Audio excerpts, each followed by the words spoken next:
Ashama akkam naga jirtu fayyaa keessanii obboleeyyan kiyya kan kiristaanaa kan islaamaa kan waaqeffataa nageenyi koo kan irraa madde hunda keessan bakka jirtanitti birqisnaa gatu anis isin yaadee jira isinis akkana yaadne quba isin qaba namni na yaade homaan jedhu guyyaa lama sadii afuura akkana waallee onni jedhan jiru isin irraa babbadee jira haa ta'u rakkoo garagaraati jireenya namoonni viidiyoo ka YouTube channel kiyya faarawataatan like share subscribe gochuu hin dagatina an dodola shoodha akkasuma wal cinaa dhaabbachuun aadaa keenya wal jajjabeessuun aadaa keenya kanattaan see gaafiif deebii nama tokko wajjin godhee jira namni kun eenyu jechuu keessaniin oolu Ayeetu Show mucayyootu nama hedduu jaaladhu hedduu dinqisiifadhu keessaa shamarree yookaan qarree Oromoo keessaa nama haalaa fi amallisi dasna jedhu keessaa isin nama tokko kanaafuu namoonni channel isiitiif saarawataatan mana isii dhaqaatii iskriimoshii yookaan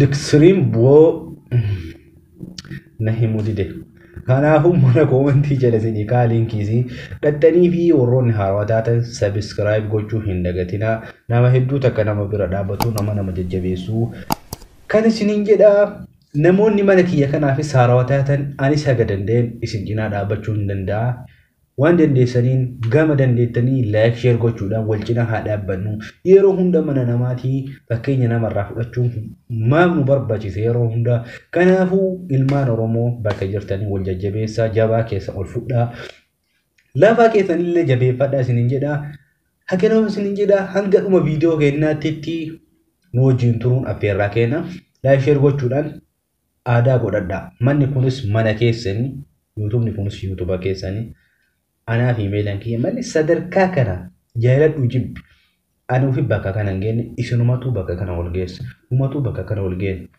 كنا هو إدو تكسين يالا دا نموني فيديو كنا فاروتاتن أصو فيديو كنا داوتي لاك غتاتي أيتو شو أتيس غلا دومي فيديو سيغافا يوكا غافيا سيغافا دي غافي كي هوندا دي ديبستي بكا هنگنا قبدوتي ركوان قابو هكاسو جنة ديمنا هنگا أما سكنتا كنتنو جنتورات أفرقنا باي باي الشماعة هركفوني كم جرتو كبجمتو في جنة توتا هدرتو دولا شو دمت كيسانو نكابيا كيسان سنجرا أنا نكاكوتي كلا تواقعيو أني أيتو نجرا ما أنا منام بيغني في هركنان كيسما تير كمي منا دولا شو تتي دولا وانا برستف دولا تومي سنجرا أكسم يوتيوب كنا فوري هاراتاتان سبسكرايب كودا مارمو ماتي ساتاتان شير لايك كوچودان يادي كيسان مو كومنتي كراتي نوكان سنجرا Udah galatoma agadumatti video kana dawadhaan wajjin turaachuun affeerraa kooti tolee kara gaafatti gaafan darbu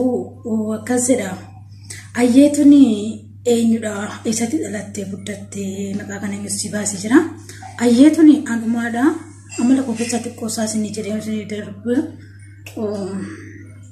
amala kun nanaara amala dafee haaruu nan qaba garuu namatti hin qabamu osoo hin taane waan tokko dubbadhee baafachuurratti baay'ee dadhabduudha gaarummaa qaba osoo hin taane gaa maal godhuree kennaadha isa dhalattee guddatte kan jedhuu fi ani shawaa ana booratitti dhaladhee guddadhe jechuudha achoo keessatti dhaladhee jechuun keessatti guddadhe ganni kan qoqqorkee gusee jedhama akkasii maqaa kana eenyutu siif moggaasee jedha maqaa kana kanaaf moggaasee akka wokooti haadha kooti jechuudha siitu naa moggaasee biyya kam jiraata ammaa fi kara fuulduraa fi hawwiin kee maalidha jedha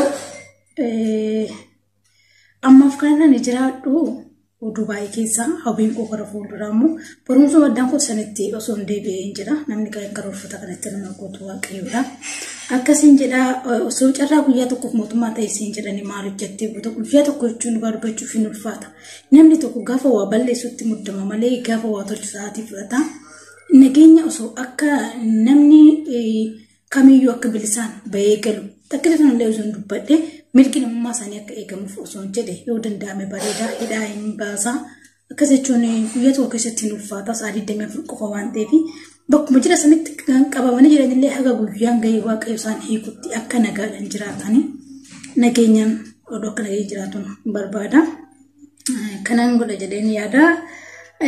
Mudannoo kan kee gaddaaf gammachuu nuuf qoodi jira. Gaddaaf gammachuu ni garbachuuf mudannoo gaddaan akkasumara gaddina mudate akkasumara hin jiru. Mudannoo na mudate wayii niti obboleettiin teessuma kiyyaa turte baay'ee nama hin jaaladhuudha.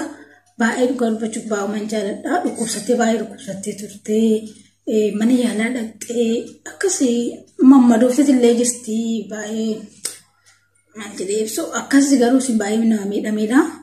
Isiisan gaafa mana yaalatti galtee jedhan gaafan kaadhee dhaqu jechuudha. Homaa harkatti qabadhe nama dhukkubsa lawaa qabatanii deemanii ilaalu turanii ani garuu akkanumatti naqee kanaaf isin gallee gaafa naqu nuuree naan jetti maatiin koo nuuree naan jedha nuuree harkuma kan koo waa dhuftee homaallee naaf fidee nufnee naan jette aannan illee dhadhaallee naan jette xiqqoo sammuun ishee tuqamee jira sababii kanaaf namoonni isiin hin beektu akka wantaa turte guyyaa biraatti dhiisii bakka kanaan galee naan jedhanii na dhowwanii oduun galeen deebiin isheen duutee kuni waan keessa kan kootee hin badu mudannoo wanti yeroo yaadadhu itti gaddu kanamaa jechuudha. Osoo jiru ani muddameen ijumaan isii argaadha malee ani waan nyaattee dhugdeetti iyyaanne akkas kana jedha. Amaloota dhiiraa keessaa kan jibbitu jedha kan immoo akkasumas jaalattu jedha.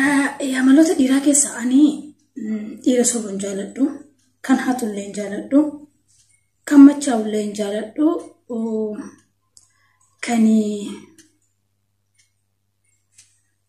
kan namarratti jaalatullee yookaan oduu haadha manaa qabullee dhiira deemullee hin jaaladhu jechuudha. Kan immoo jaaladhu nama kaayyuuf karoora qabu nama mul'ata qabu jechuudha. Wanta hojjetuu fi maal akka hojjetullee namni karoorfatee karoora isaa ittiin guunne hin jira. Nama karoora isaa saniif bakka karoora isaa gahuuf tattaafatu baay'ee hin jaaladha. Nama ofitti amanamummaa qabu jechuudha. Nama maatii isaa kabaju baay'ee hin jaaladha. Namni maatii isaa kabaju hawaasa isaa illee biyya isaa illee kabaja waan ta'eef nama akkasiin hin jaaladha jechuudha.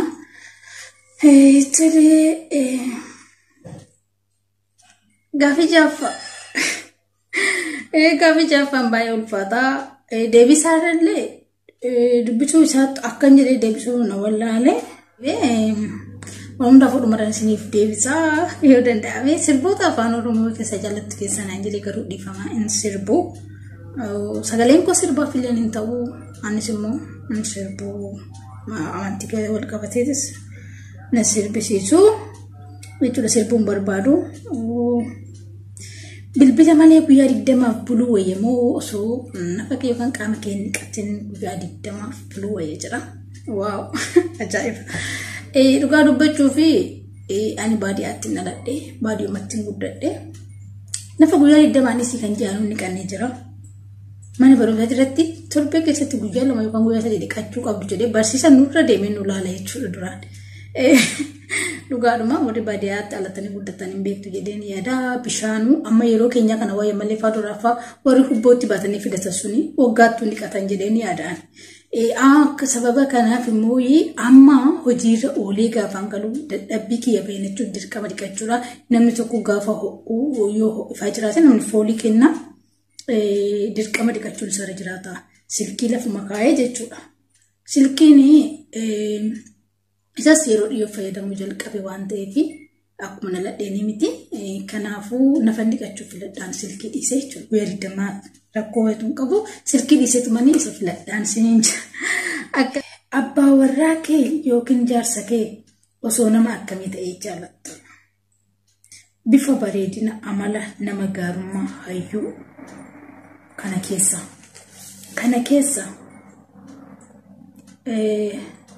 ani kana keessa qaba waan ta'eef kana keessa namani filadhu ani amaluma isaa namummaa isaa ilaaleen jaaladhe waan ta'eef jaaladheera. Osoo ganaa ta'een itti filachuuf deema malee amaluma isaa ilaaleen jaaladhe waan ta'eef bakka namummaa isaati. Namni amala namaatti murteessadha bifa namaa caalallee. Garuu namni tokko kan dhugaa dubbachuuf kan ittiin namatti siqxu namitti walitti qoqqoon ulfaata. Malkuma namaa laaltee fakkeenyaaf nama tokko dubbista malee jechuudha. Osoo fakkaataas ta'ee hin dubbistu dhugaa dubbachuuf jechuudha. Nama sanii malki isaa laalteetu jalqaba itti dhiyaatta. Garuu namni tokko malkii bareedeef amalli isaa gaarii miti bushaayiidhaafis amalli isaa immoo hamaa ta'uu hin danda'u. Siniin jira murteessan garuu akka kootti itti siqee hubatanii namummaa isaatiin yoo jaa akkas jedheen yaada kun yaada kooti. Yoo goggoreef immoo dhiifama kun yaada kooti jechuudha. Tolee mudannoo jalaala keessatti qabdu. Mudannoo jalaala keessatti qabu tokko siniifan himaa. Warri kan koo mucaa hin beeku turanii nama biraa jedhee dhoksuudhaaf kan hin dandeenye jechuudha. Baay'ee hin jira dubbiin hin jira waan ta'eef baay'ee warri keenyaa hin loluu akkan isaan waliin arginee fi keessumaa guyyaa tokko gisee mana barumsaa warra keenyarraa adda bahee baradhu jechuudha. Osoo nuti wajjin hin jirru harmeen kan koo magaalaa taa'een baradha waan ta'eef yoo san jechuudha natti dhufte. Gaafa dhuftu osoo isin gibbii hin ga'iin ijoolleen yeroo itti yaa kabajamaa mana keessa jiru akka carraa argan harmee kan koo oluma kaatanis saaqaa gittiin godhanii lamaanitti qollofanii. Dagadhu yoomiyyuu kana oduu seente maallaan itti nama biraa jechuuf nama isaan beekanii sirriitti nama beekanidha jechuudha. Nama biyyaa waan ta'eef guyyaa sana osoo natti dhuftee maal akkan jedhu garuu hin beeku. Intanan nama mudateen irraa fadhu saanqaa natti qollofanii eessa dhaqxe jennaan isiinuu saanqaa qolloftee baate nus mana turre yeroo sanii gaafa manatti deebinu qulfillee hin qabnu nuti eeguu ala jirra jedhan bakka isaa fidatanii mala isaantu beeka. Akkasii seen jedhaa kanatu nama mudatee dodolaa'e. Ergaa yuutubarootaaf qabdu yoo jiraate dhugaa dubbachuuf ergana ni qabu. Abdiirma qabaadha hin jedhaanii obsuma qabaadha hin jedhaanii yoo wal bira hin darbinaa hin jedhaan akkasii ni danda'ame. Warroota yuutuubiidhaan guddatanillee isinuma guddisee achiin ga'e waan ta'eef warroonni guddatanillee osoo ijoollee kana akka carraa ta'anii namoonni dhagaannoo jiraate isa dhugaan dubbadhaa. Warroota kara gadi jiran kana osoo ilaalanii ijoollee amariif guddachaa jiran. Osoo onnee itti horanii namoonni dhufanii ilaalanillee jiru. Akkasuma immoo warroonni kan biraatillee yuutuubii afaan oromoo baay'ee kan akka kanneen warroota kaanii jechuu hin dandeenyu. Sababiin isaayyuu walii galtee namaa irratti hundaa'u waan namaa dubbachuun dura aneessan jiraatu caala. Akkasitti osoo wal gargaaranii osoo wal ta'anii baay'ee natti tola. Keessattuu warri immoo amma hojjechaa jirtanis kunillee abdeesin hin buusinii jedhaa jabaadhaa hojjedhaa uma milikaa hunduu waan hojjete hin nabu waan ta'eef bakka irratti tokkorraa kaanii lama jedhu waan ta'eef jabaadhaatiif hojjedhaa abdii hin kutatinaa hin sodaatinaa siin jedha namni tokko miidiyaa hojjechuuf gaafa ta'e sodaa dirqama of keessaa baasuu qaba. Jedhaa jabaadhaan isin jedhaa hundumti keessaniyyuu bakka guddaa keessanii immoo ijoollee oromoo bakka guddaa kaanii arguulee dhaga'uulee fedhii kan koo jechuudha. Jabaadhaan isin wal gargaaradha. Wal gargaaruun aadaa keenya nuuf haa ta'u afaan illee yoo ta'e akkas kuni yaada kootedha. Jaarsa keetii fi obboleessa kan kee kamirra gortaa jedha. Inni uffata duusaan lachuu addaan sunis wajjin hin naladhee sanuyyuu nuti ijoolleen dubaraa walitti aanee alannee obboleessa numaayii arganii jiru Afraffaa irratti dhufee ani amma isa yaadaa jira waan ta'eef itti faraduun gaaffii kanatti ulfaatee jira dhugaa dubbachuuf kamirra gortaa isaan lachuu addumaan hin dhoobu isaan lachuu gidduutti illee naa rukutan maleeni. Makooleen bakka bulantu caalaa jedha garuu mammaaksa afaan oromoo waan hundaaf isaan lachuu addumaan hin wayuu hin danda'e yoo hin dadhabee mugduu illee hin bayyadama malee yookiin namatti illee ni yaafi nudala maal gaafiin kan kee.